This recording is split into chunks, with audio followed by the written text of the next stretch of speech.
Have you ever looked at a tall building and thought, please don't make me climb all those stairs? Today, elevators feel normal. We press a button, the doors open, and we magically move up or down. But long ago, people had a very simple problem. Heavy things were heavy, stairs were annoying, and legs got tired. If you wanted to carry water, stones, food, furniture, or anything useful to a higher place, you had to use muscle, a lot of muscle. So the elevator was not invented because people wanted luxury. It was invented because humans were tired of dragging stuff upward like exhausted spaghetti. The story starts with one big question: how do we lift things without suffering? Before elevators, people used their backs, arms, ropes, baskets, ladders, and a lot of patience. Imagine building a tower and carrying every stone by hand. Imagine moving grain to a high storage room. Imagine bringing water upstairs again and again. Every trip took time, strength, and courage. And if someone slipped, the whole job became a noisy disaster. This is why humans started looking for shortcuts. Not lazy shortcuts, smart shortcuts. They noticed that carrying weight upward was hard, but pulling could sometimes be easier. This little idea changed everything. The first elevator was not a shiny box. It was a solution to the oldest problem in construction. How do we make heavy things go up? The next big step was the pulley. A pulley is a simple wheel with a rope around it. It looks almost too simple, but it is very clever. When a rope goes over a wheel, you can pull down, and the load moves up. That feels much better than standing under a heavy box and trying to lift it with your arms. People used ropes and pulleys for wells, ships, building sites, and storage places. These early systems were not elevators yet, but they were the grandparents of elevators.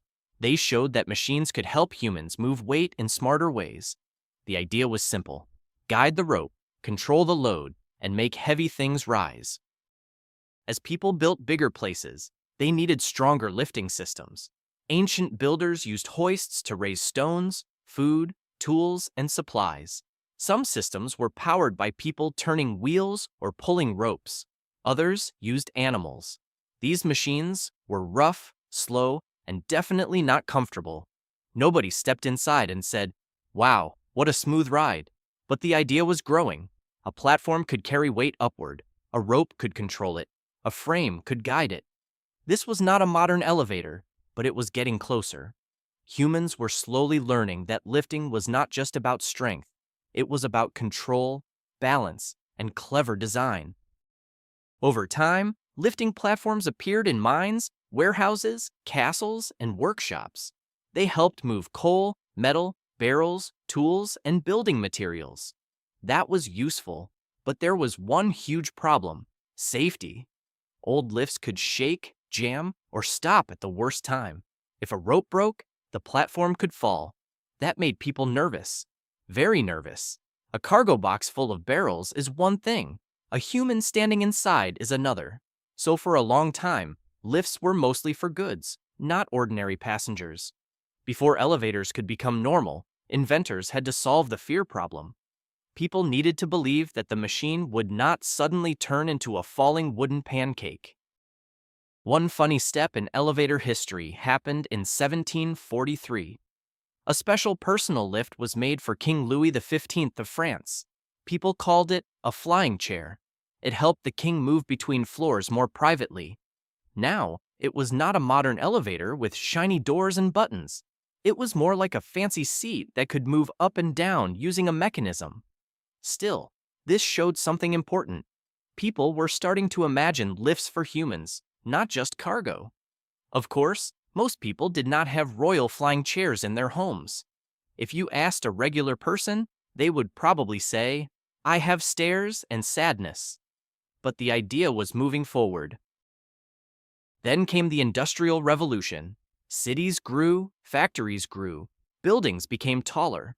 More floors meant more stairs, and more stairs meant more tired people. Businesses needed better ways to move goods.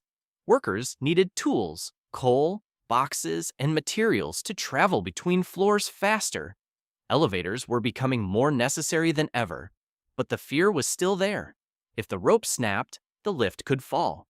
That one scary thought stopped many people from trusting elevators. So the next big invention was not just about going up, it was about stopping safely. The elevator needed a hero moment, and that hero moment came from a man named Elisha Otis. In 1854, Elisha Otis gave a demonstration that changed elevator history. He stood on a lift platform high above a crowd. Then the supporting rope was cut. That sounds like the worst idea ever, but Otis had a secret, a safety brake. When the rope was cut, the platform did not crash. It stopped. The crowd was amazed. This was the moment elevators became much easier to trust. Otis showed that if something went wrong, the elevator could still stop safely. That changed everything. People did not just need elevators to move. They needed elevators they could believe in. Safety turned the elevator from a scary machine into a real possibility for everyday buildings.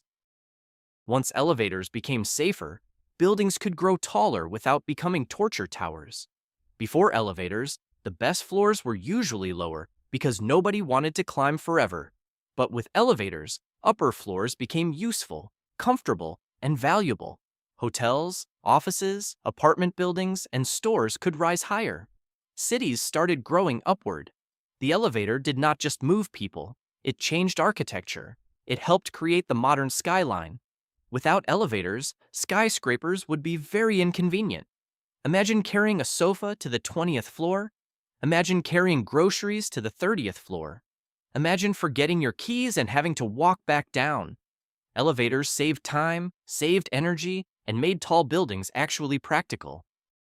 Modern elevators may look simple, but inside, they are full of clever parts.